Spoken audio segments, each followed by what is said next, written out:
Hello, good evening, everyone. Welcome to blackdoctor.org. My name is Shamika Rhymes, and I am excited to host tonight. I'm one of the newer hosts here, so y'all be gentle. But first, let's kick this off. You guys tell me where you're from and where you're watching this from, and just say hello. I'm excited to see all of you. So today we are talking about something super, super important to me, and I know it's important to you, but our eyes. We are talking about topics relevant to women's eye health, which is, I don't know about you guys, but it's important to go get your eyes checked every single year because your vision changes. But there's just so many things that could go on with your eyes that you may not even think about, right? Like everything from dry eye, and especially with allergies going on right now. Who knows? Like there's a lot of things, you've got your glasses, you've got I know putting on makeup, all the things that could affect your eyes. So in the house today to talk with me about eye health, I have two amazing doctors. Tamara Fountain, she's here, and and I'm going to read their the bios so that you guys can check out just how amazing they are. And forgive me if I stumble over some medical terminology, but Dr. Fountain is a professor of ophthalmology at Rush University Medical Center and a section chair emeritus of oculoplastic surgery. Woo, y'all, she is. Hey, Dr. Fountain. She maintains a private practice near her home on Chicago's North Shore. She's got a list of accomplishments. Like I could just go on and on and on. But one thing I do want to point out is that Dr. Fountain was appointed to the board of directors of the American Board of Ophthalmology in 2022. That is amazing. But what I do love about your bio, and I felt this, is that outside of medicine, you're a news and podcast junkie, and that you do your best to stay out of the kitchen. I felt that in my soul. Welcome, Dr. Fountain. Thank you. Thank you. All the pickleballers will understand that reference. We also have Dr. Christie Person. She's a community health-based optometrist practicing at Grady Memorial Hospital's Neighborhood Health Centers in Atlanta, Georgia. And she spent 17 years of practice educating patients and the general public on ways to improve health outcomes in order to maintain an optimal quality of life. And what I do love about Dr. Person's bio is that she has a particular interest in the connection between ocular pathology and systemic disease with a focus on diabetes, because I know many of us know someone with diabetes. So welcome, Dr. Person. Thank you. Glad to be here. So I am super excited to talk about women's eye health. So I'm going to start with you, Dr. Person. Which eye conditions affect women more commonly than men? Yes, there are quite a few eye conditions that impact women more commonly than men. And I'm just going to give you a handful of these. Most of them you probably have heard of before. The first one I will discuss is glaucoma. Glaucoma is a condition that impacts the optic nerve in the back of the eye. And there are different types of glaucoma. What happens is the optic nerve is affected. It may have some thinning in certain areas of that tissue, and that impacts the signal that gets to the brain. And that causes, in many cases, if it's not treated, permanent vision loss and even blindness. So it's a pretty serious condition. And normally, if a patient comes in a timely manner and we're able to diagnose it, we can prescribe eye drops, also in laser procedures and some surgical procedures to help to manage this condition. The second condition that is common in women is cataracts. I'm sure you've all heard that term before or know someone who's had cataract surgery. And a cataract is when the lens inside of the eye becomes cloudy, and that makes the vision cloudy as well. And the method of solution for that would be surgical removal. So you remove that cloudy lens and replace it with a clear lens. The third condition is age-related macular degeneration, or ARMD. And in this condition, there are two different types. There's the dry form of it, and in this form, deposits collect in the macula, which is the area of your central clearest vision. And in the wet form, you can have these blood vessels that grow in that area, and they both can cause a loss in central vision. And there are treatments for that as well. With the wet form, you can have injections of medication in the eye to help to manage this condition. And then the fourth condition is not really an eye condition per se, but it's autoimmune issues. And then once again, I can say that most of you have probably even either heard of someone who has an autoimmune issue, or you yourself may be diagnosed with an autoimmune issue. These are things like lupus, rheumatoid arthritis. And in this condition, the body attacks itself. And we can see manifestations of this in the eye. The eye can tell us so much about a person. We can see dryness in some cases. There can be inflammation, painful eye, light sensitivity, loss of vision. And then just to give a case, I had a patient a few months ago who came in, and she was a very healthy, late 30s, a 40-year-old patient, was a runner, always in the gym, but she had this red eye that just wouldn't get better. And her primary doctor wanted me to take a look. So I took a look, and sure enough, she did have redness. She also had some little mild changes on the front of her eye that were associated with dry eye. And we did use some treatment methods that didn't seem to really work. So I thought something else is going on here. I ordered lab testing, and she did the blood work, and it came back with markers that were positive for a condition called Sjogren's syndrome, which is also an autoimmune issue. And we were able to get her connected to a rheumatologist and to treat the dryness, which is associated with that condition. So there's dry eye, dry mouth, just all the mucous membranes can be dry, and it can be a really debilitating condition if it's not treated. So those are some of the conditions that we can see in women, often more commonly than men. Okay, well, with those four conditions that you just mentioned, can you talk about the disparities between white women and Black women? Because I'm sure there is a difference with what we deal with as far as our eyes go. Right. Well, biology-wise, things are pretty much the same, but there are some social constructs that are in place that make a difference. For instance, one of those is I think that Black women can identify, we want to be super women. We have that S on our chest. We think we can do all things for everyone. And this can be positive, but also negative, because we may put ourselves on the back burner. And as a result, our eye health may suffer. So this is one thing that I see, especially with the pandemic and people having to focus on their families. Maybe they have to worry about their spouse or their children or an aging parent, and they just don't make time for those eye exams. Another one is cultural bias that may exist in healthcare.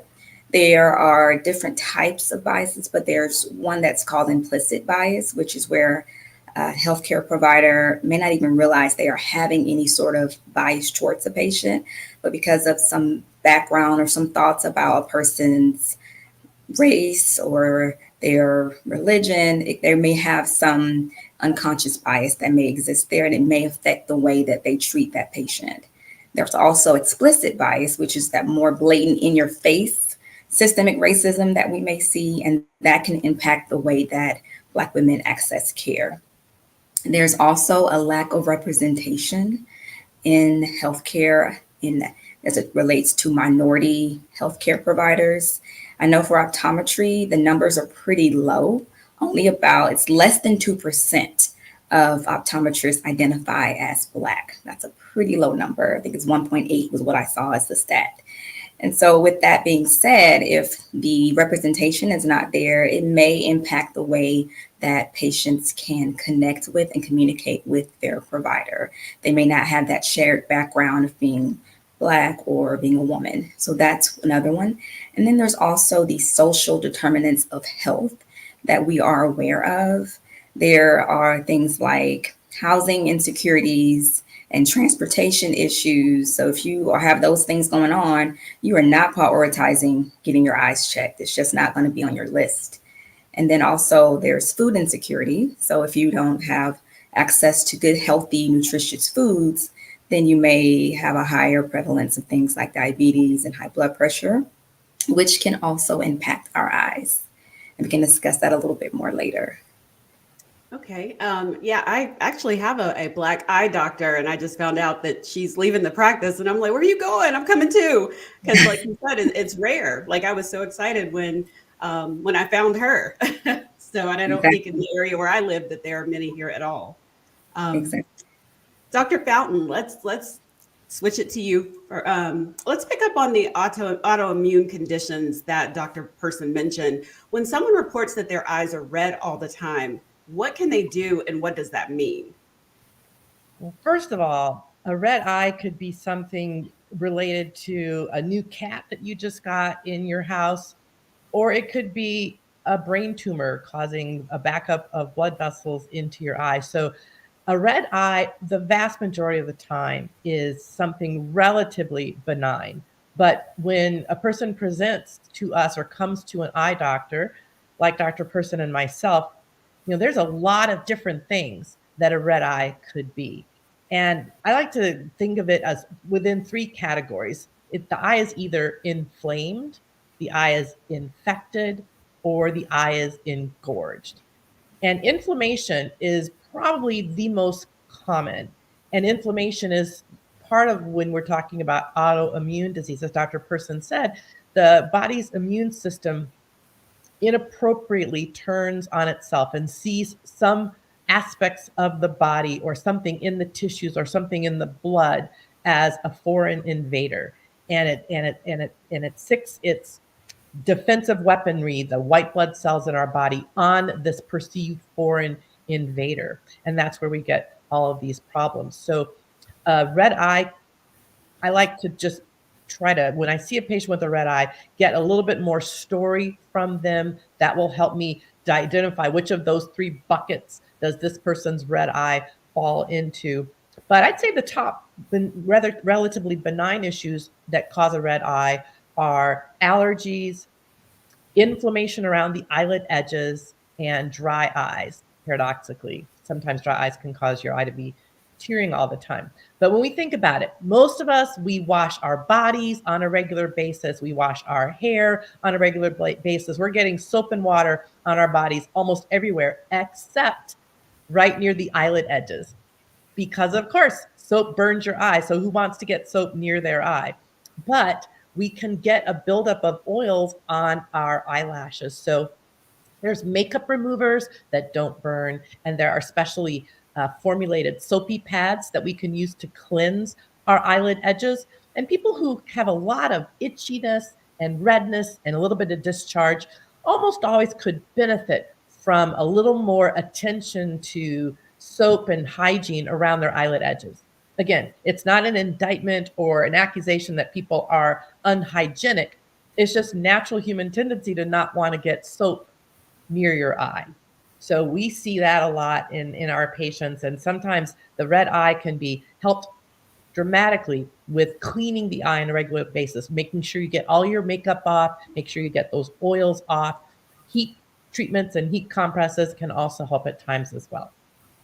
That's good to know, because I think sometimes we forget, you're so tired at the end of the night, you wipe off some of the makeup, but you forget the eyes. So that's a great reminder of why you need to get it off. Exactly. Dr. Person, back to you. Can you talk about the factors that may contribute to these disparities in eye conditions between men and women? Yes. One of the disparities is age. Women tend to have longer life expectancies than men, and many of these conditions are age related. I mentioned age related macular degeneration, cataracts, glaucoma. So that means that women have a higher prevalence of these conditions because they're living longer. Also, women have many changes that we go through in our life. We go through puberty, we go through our childbearing years, we go through perimenopause, menopause, postmenopause. And when these changes occur, it also impacts the hormone levels. And we know that in postmenopausal women, the estrogen levels drop and they decrease, and this can have a negative impact on those structures of the eye, which can increase the prevalence. And we often see things like dryness too, with dry eye, and all these factors that play a part in the hormone changes that occur just naturally as a woman changes in life.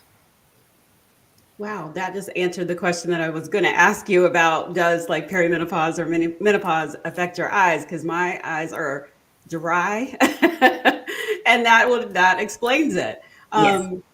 And nursing is another hormonal change that we can see changes as well when women are nursing.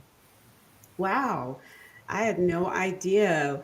Well, Dr. Person or Dr. Fountain, what are some things that women can do to minimize the occurrence of these conditions? Yes, so one of the things obviously would be to get a regular eye exam by an optometrist or an ophthalmologist. And then another would be something that I think we know that we should be doing, but it could be harder to implement, and that is eating a healthy diet of fruits and vegetables. The eye loves green leafy vegetables, so things like spinach, kale, collards, lettuce of any kind. Those things are really good for the eye. Also, if you're a smoker, don't smoke anymore. Stop that smoking. Don't start if you're not a smoker. That's also important. And then making sure we're getting regular exercise. Those things are important too for our eyes. And then also for the lifestyle. We don't want to have those issues like diabetes and high blood pressure. So then making sure that we're moving our bodies and exercising is important too. And then UV protection, making sure that with our sunscreen that we're applying, that we're also wearing those sunglasses or a wide brimmed hat when we know we're going to be exposed to UV light. So those are some of the important things I would say.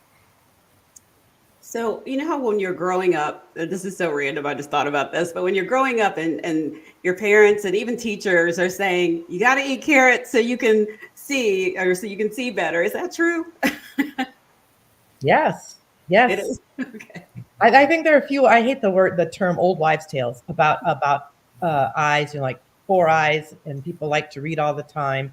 Well, there is data that suggests that people who do a lot of near work, reading is near work, computer is near work, we tend to see greater rates of nearsightedness with the increase in the near work. And in fact, there is if you want to call it an epidemic of nearsightedness, we call it myopia across the world in increasing in children's populations. And they think part of it is kids aren't getting outside as much anymore, playing outside. Everybody is inside more, oftentimes on screens. And you would be surprised. We're very fortunate, and we probably take for granted in our country how easy it is for someone like myself who's nearsighted just to go get a pair of glasses and to have those at the ready. I can't imagine trying to get through my day without my glasses on. Yet there are millions of people in countries around the world who have untreated nearsighted and farsightedness because they don't have the resources, their countries aren't wealthy enough to make available eyeglasses, which need to be fit, they need to be measured. And so myopia, we think of it as, almost a cosmetic thing here in the US because we have ready access to the tools to get rid of the myopia, basically. But nearsightedness is a big problem in a lot of the developing world. Mhm. So you kind of already answered this, Dr. Person, and I know some of our listeners, they may just be just now tuning in, but how often should women have a comprehensive eye exam? Yes, women should see their optometrist or ophthalmologist at least once per year if there is no sort of diagnosis. And if they have a diagnosis like dry eye or glaucoma, then we should see them more often. Normally, I would see these patients at least every 3 to 4 months, depending on the severity, or maybe every 6 months. But definitely follow your doctor's recommendations, and you should make sure that you are getting those eyes checked at least once per year. Get started with those exams. Okay, you both kind of mentioned, you touched on it just a little bit, like about the changes in women, like that dealing with through our lives, and your eyes change with those different, I guess, the change. But what about how childbirth affects your eye health? You mentioned, Dr. Fountain, you mentioned about nursing can affect your eyes, but Dr. Person, can you or both of you touch on that, how it affects childbirth? Yes, there are many changes that occur with those bundles of joy. One change is just an overall decrease in vision. I do have some patients that come in while they're expecting, and they may see a jump in their prescription. And with those patients, I normally tell them if it's not too significant, just wait until after the delivery and come back and then see me. If it is significant enough, I will make the changes to the prescription, and it usually does help. Now, there are also changes that can occur while a patient's pregnant that are even more severe. There are things like preeclampsia and eclampsia that can occur, and that's when the blood pressure becomes dangerously high in women. Usually it's after the 20-week mark. And we see in these cases that the patient may come in with pain, they may be nauseated, they may have blurred vision, double vision. And in those cases, that's an emergency. The patient needs to be seen in the hospital right away, but that's another one. And then also we may see changes like Dr. Fountain mentioned with nursing. That's another one too, that there may be some changes like dryness, or there may also be prescription changes throughout the post-delivery phase. Sometimes there may be fluid that can accumulate in the retina, the back part of the eye, and that can cause decreases in vision as well. So there are lots of things that happen while we are bringing life into this world. Well, I was curious about, what about during the actual childbirth, like for the baby? Just because I know someone in my family was born with an eye infection. I mean, it cleared up, but I'm just curious do you get a lot of that or hear a lot about that? And this is for either of you. Well, I think every newborn is screened for sexually transmitted diseases that can cause conjunctivitis. And usually if a child does get that neonatal infection, they're treated appropriately. And normally most of these infections will respond quite nicely to antibiotics. But I think it is a routine screening that's done at the time of birth for all children. Okay. And I have to add one more thing. I'm sorry. I have to add diabetes. I have to mention that as well. So if a woman is diabetic before getting pregnant or develops gestational diabetes during pregnancy, that does increase the risk of something called diabetic retinopathy if the blood sugar is not controlled. And that can cause problems with the blood vessels in the back of the eye. That can cause leaking blood vessels, because diabetes is a blood vessel related disease. And it can also cause things like detached retina, swelling of the tissue in the back of the eye, edema. So those are some really serious effects of childbirth in diabetic patients. Okay. And we mentioned a little bit about this earlier about cosmetics, but Dr. Person, how much do cosmetics play a part in women's eye health? Oh my goodness, this is the question, right? Yes, I want to know about the lashes and all the things that people are putting on their eyes. Right, you want to look good. I have no problems with that. I understand that. I have a list actually that I'm going to pull out because I don't want to miss anything as I'm discussing this. But as it relates to makeup, that's eyeliner, mascara, eyeshadow. Those things are wonderful. But as Dr. Fountain mentioned, it's important to make sure that you're removing those nightly, that you're not sleeping in them overnight. That's one important instruction, I would say. Also, when you're applying the makeup, don't apply directly to the lash line because of those oil glands that are housed there. That can cause those oil glands to clog up and form little styes or bumps on the eyelid. It can affect the tear film as well. And you don't want to do that. You want to make sure that you are not applying directly to the lash line. And when you are discarding your makeup, that's another one that I hear a lot of people saying they have trouble with knowing when to discard.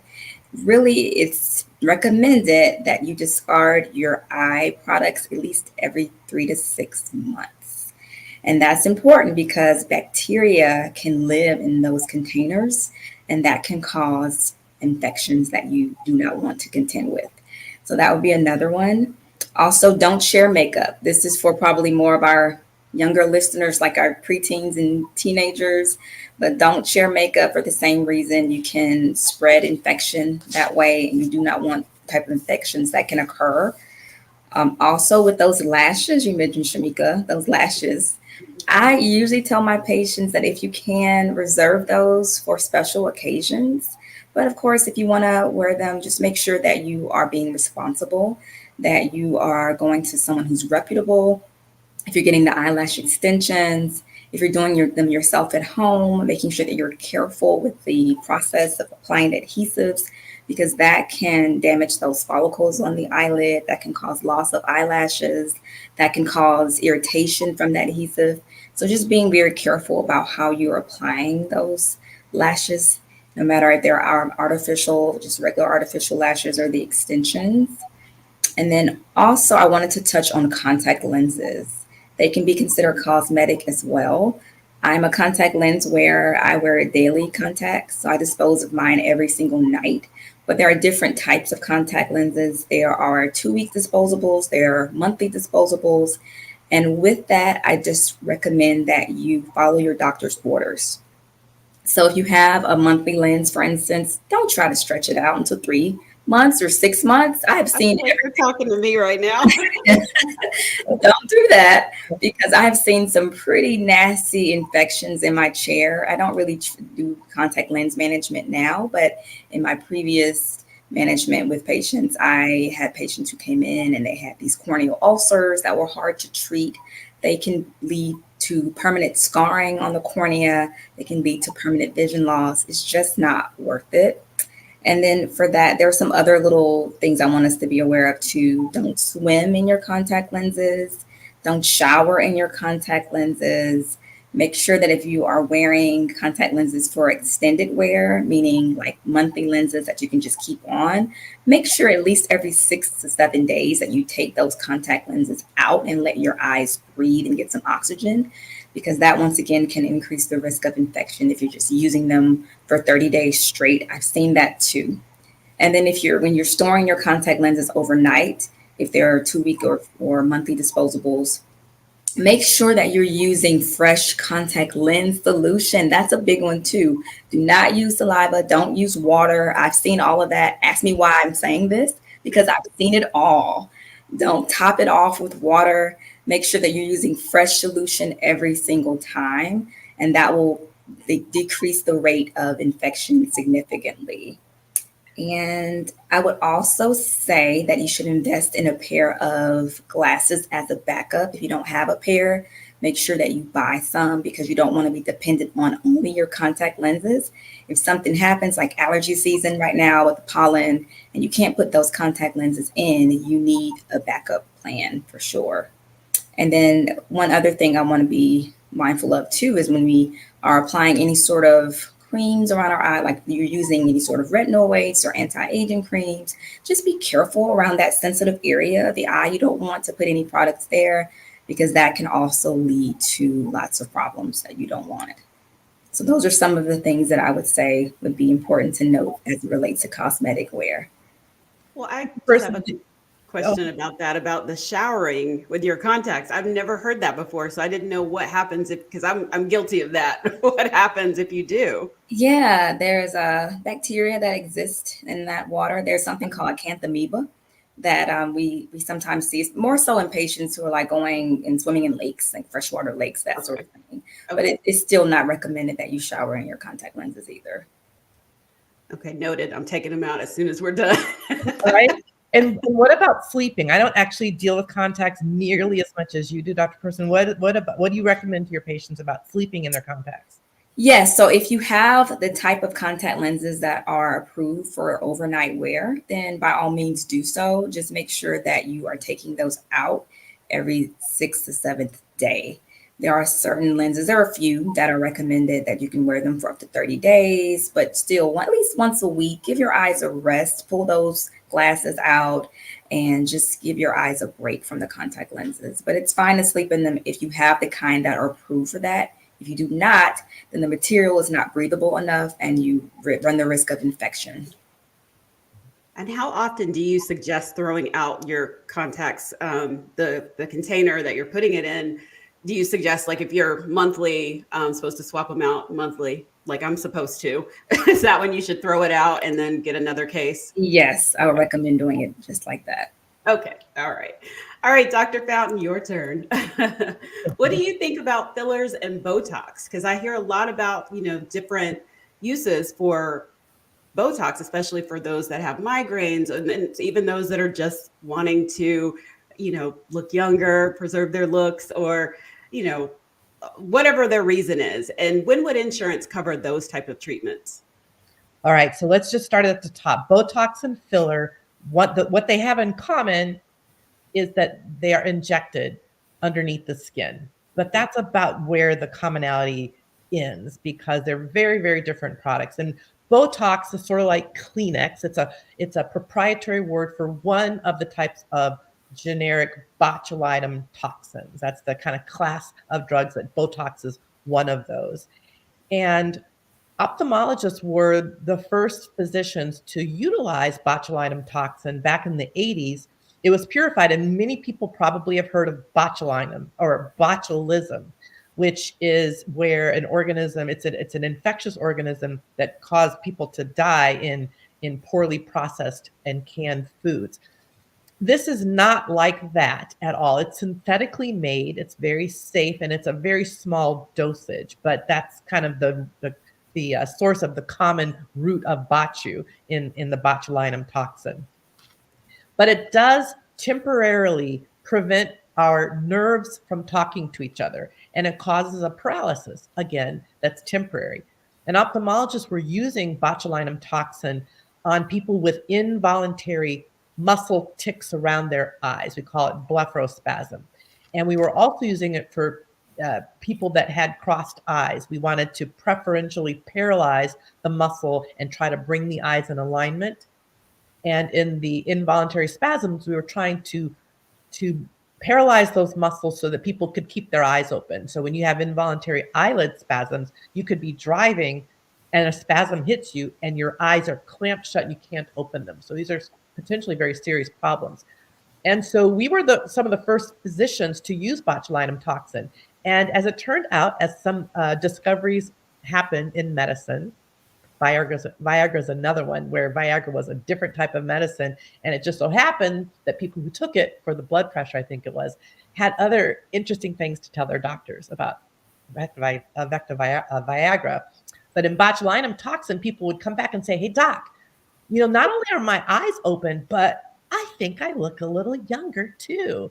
And that's when we discovered the wrinkle reduction power of botulinum toxin. And that's when pretty much everybody learned about botulinum toxin. And it was approved for use for cosmetic reasons about 20 years ago in the early aughts, just after the turn of the century. And now the uses of Botox are exploding, both cosmetic for paralyzing the types of wrinkles that are caused by muscle action. So those might be the types between your eyebrows. Some people call them the 11s. If they get two little deep lines there, it looks like an 11. Or some of the lines on our foreheads that run across our foreheads horizontally, or the lines at the sides of the eyes, which some people call them crow's feet. Those are great places to paralyze with botulinum toxin.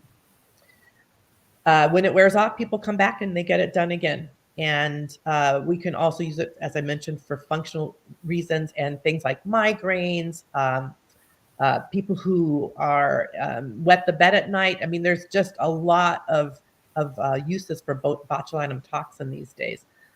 Fillers are a different thing altogether. Filler is used almost 99% of the time for cosmetic reasons. And they're applied for different lines in the face, not the muscle action wrinkles, but the lines that we tend to develop in the lower half of the face. So fillers are primarily, although there are some exceptions, used in the lower half of the face. For instance, the deep line that can develop as we get older from the edge of your nostril to the corner of your mouth, we call those nasolabial folds.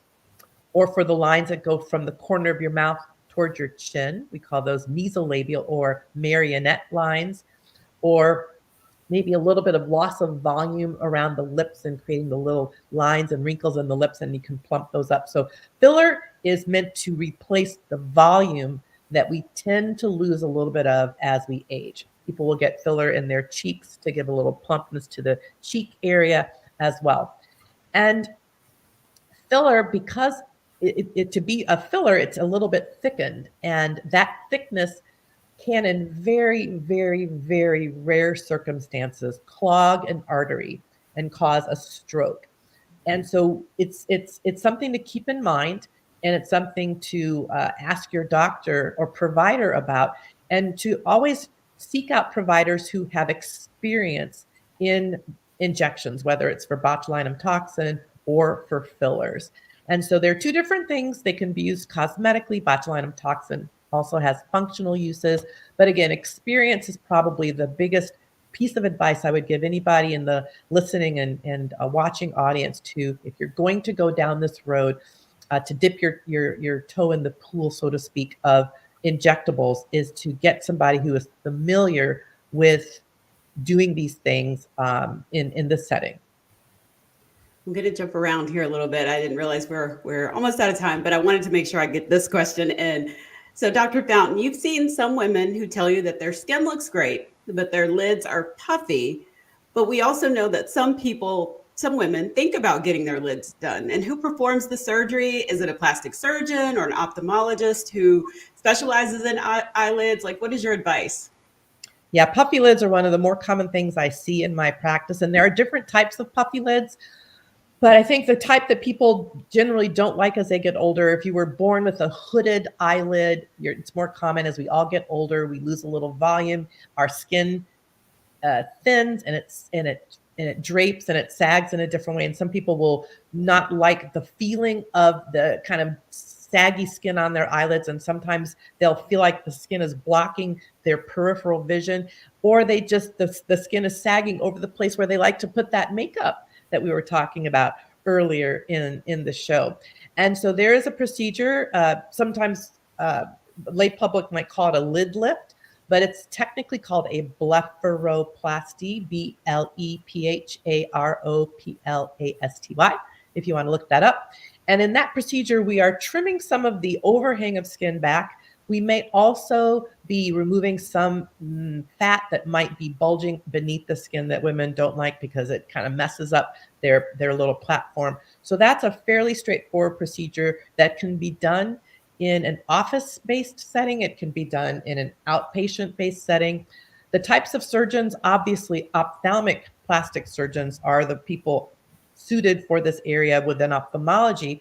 But we see dermatologists who will do eyelid lifts. We see facial plastic surgeons, general plastic surgeons. So it's an area where there's a little bit of overlap for different types of surgeons. I will admit, of course, that I am biased because I think that going to a doctor who also has training in the diseases of the eye gives you the benefit of having somebody who understands the impact of these different surgical procedures on overall eye health. But I would never beseech my plastic surgery colleagues. They do great work, but I think there are some benefits to having somebody who understands the impact of surgical intervention, of past LASIK or refractive surgery, how that might impact your ability to come through surgery well. So I have a bit of a bias, but there are different people that do this operation, and certainly ophthalmic plastic surgeons are eminent in this area. Okay. Well, I think we've got some questions from viewers that we're going to check out really quick. Let's see. I guess we'll see them in just a second. Well, while we're waiting, I'm going to ask this other quick question for both of you. Let's talk about the representation of women, and in particular, Black women in optometry and ophthalmology. How did you get into this field, and what were your paths into the fields that you chose? And we can start with you, Dr. Person. Yes. Well, I knew that I wanted to work in the healthcare field pretty early on. I was in like middle school, I believe, but I wasn't quite sure what I wanted to do. I was leaning towards going into family medicine.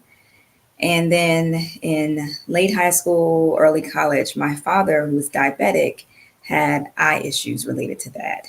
And that made me switch my focus from family medicine to optometry. And optometry appealed to me because I had a cousin who's an optometrist, and I was able to shadow her. And I realized that there was a good work-life balance. It seemed like we were helping a lot of people. And it felt like I was able to sit and really listen to the patients and their chief complaints and to figure out the solutions for those. So that was the path that led me to Pennsylvania College of Optometry by way of Xavier University in Louisiana. And I have not looked back since. I like that pun. You haven't looked back. I'm corny, I promise. What about you, Dr. Fountain? Well, I wish her story was so inspiring as it relates to the eye. I really don't have a similar story. I knew I liked math and science. I thought about engineering. I ended up being pre-med in college instead. Once I got to medical school, I thought a little bit about pediatrics because I love kids. But loving kids is not the same as being able to, stand seeing them so sick and or maybe dying from childhood illnesses. So I pivoted away from that kind of career to surgery. I loved being in the operating room. It was a really high stakes, high testosterone, and I'll say testosterone because it was almost all men at the time. And so I knew I wanted to do surgery. And then once I decided on surgery, I considered a number of things: general surgery, urology. But a good friend of mine in medical school was a year ahead of me, and he was going into ophthalmology, and he was so excited about the eye. And he suggested it to me as I was talking with him one day. And that was really the reason I ended up pursuing it.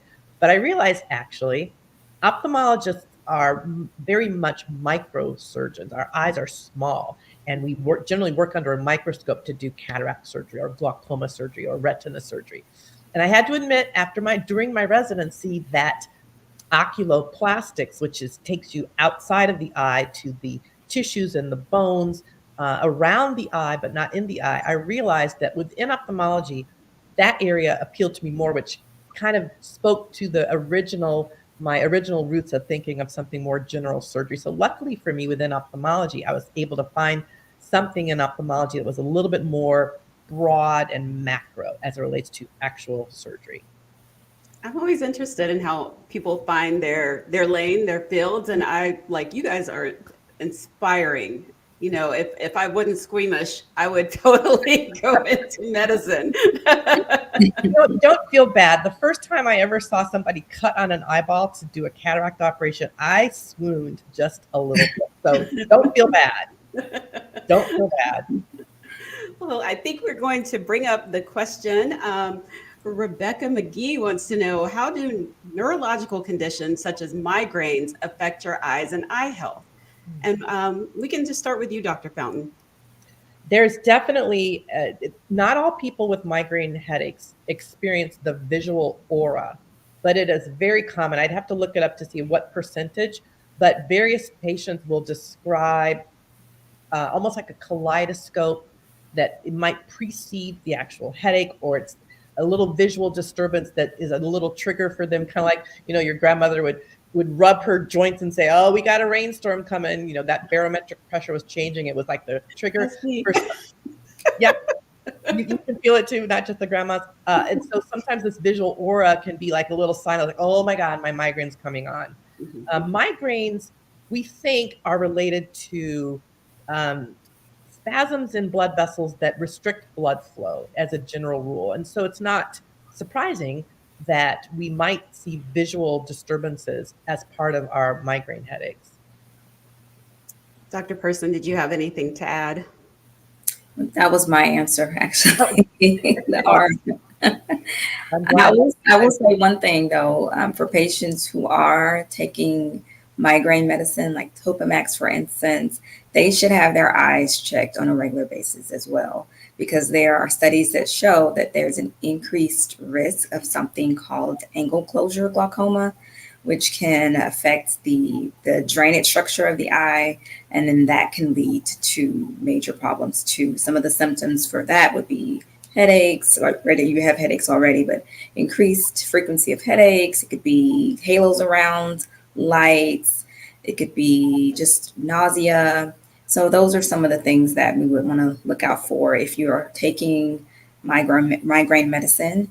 And you should make sure that you are getting your eyes checked on a regular basis, and ask for something called a visual field test, because that can also detect any changes in your vision at an earlier rate than just waiting. Since you brought that up, while we wait for it, well, let's hop to the next question, then I'll ask mine. Lynette McCallum is asking, is it possible that some people have brighter eyes than others, use drops often to keep from having tired eyes? I guess the question is, should they use drops more often? Dr. Person. Yeah, so for that question, I would say it just kind of depends. For instance, African Americans or more darkly pigmented individuals may sometimes have that melanin. We hear about that melanin magic, but sometimes that melanin can be found in our eyes as well. So it may give the appearance of the white parts of our eyes looking a little bit darker. There are some products, even over the counter, that may help with that. There's something called Lumify that has been shown. It actually started out, it was one of the ingredients that makes up that eye drop was a treatment for glaucoma. And we were realizing that, hey, this actually also brightens up the eyes a bit too. So that's something that may help with that. But just knowing that if your eyes are not quite as bright as you would like them to be, it could be from a number of different things. And you should go to your eye doctor to find out exactly why that is.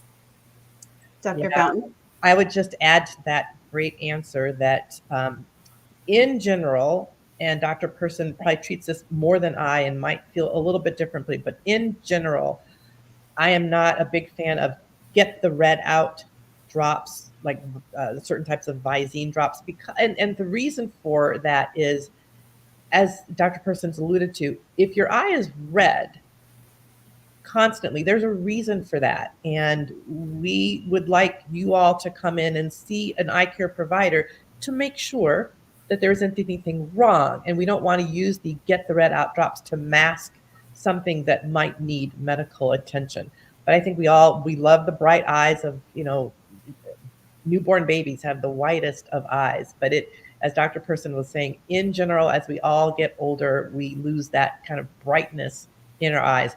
That's something different than the chronic redness that people get from irritation. If you are, if pollen is messing with you and you've got a big Zoom call or a big event to go to, I think in that instance, we know the reason why they're red, and perhaps the drop, like Dr. Person described, the Lumify, I think that's entirely justified in a situation like that. But if you're not sure why your eye is chronically red and irritated, I would discourage people from trying to mask that and try to get to the bottom of what's going on. Well, I was personally curious, and I've heard some people talking about it, and it happened to me once, where you have been either sitting down, laying down, and then you get up and you open your eyes, and there's like floaters. What causes those floaters in your eyes? Or sometimes you might see little sparks, or I don't know how to describe it, but what causes that, Dr. Person? Yeah, so once again, it depends. Could be a number of things. It's hard to say, but floaters in general, I'll talk about that. Floaters are basically part of this gel that's inside of our eye. So we have the vitreous gel that's there, and it gives the eye its shape.